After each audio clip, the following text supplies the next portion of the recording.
ماضی میں دن بدن عمارتوں کی بلندی میں اضافے کے ساتھ سیڑھیوں کا استعمال مشکل ہو گیا تھا۔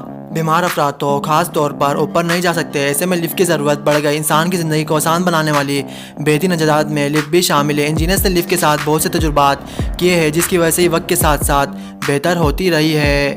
اگر آپ سوچتے ہیں کہ لفٹ میں آئینہ سیلفی لینے یا میک اپ چیک کرنے کے لیے لگایا گیا ہے تو آپ بالکل غلط ہیں۔ لفٹ میں آئینے لگانے کی کہانی انتہائی مختلف ہے۔ جب لفٹ ایجاد ہوئی تو اس میں آئینے نہیں تھے، ایسے میں وہ لوگ جو لفٹ میں سفر کرتے وہ خلاؤں میں تکتے رہتے یا بے حس و حرکت کھڑے رہتے۔ جب لفٹ میں کھڑے افراد کو بظاہر کرنے کے لیے کوئی کام نہیں ہوتا تو ان کے ذہن میں لفٹ کے گرنے کے خیالات آتے رہتے اور لوگ خوفزدہ ہو جاتے۔ لوگوں کے خوف پر قابو پانے کے لیے انجینئرز نے لفٹ میں آئینہ لگا دیا۔ اس آئینے نے لوگوں کی توجہ لفٹ کے گرنے کے خوف سے ہٹا کر آئینے میں خود کو دیکھنے پر مجبور کر دی۔ اس کے علاوہ لفٹ میں سوار افراد خود کو ایک باکس نما کمرے میں دیکھتے ہوئے خوف محسوس کرتے۔ آئینے نے یہ خوف بھی لوگوں کا ختم کر دیا۔ اسی لیے لفٹ میں آئینے نصب کیے گئے تاکہ وہ لوگ جو لفٹ میں سفر کریں ان کے ذہن میں لفٹ کے گرنے کے خیالات نہ آئے اور لوگ لفٹ کے دوران اپنے آپ کو دیکھیں، میک اپ کریں یا پھر سیلفی بنائیں اور اس طرح لفٹ کے دوران اپنا ٹائم پاس کریں۔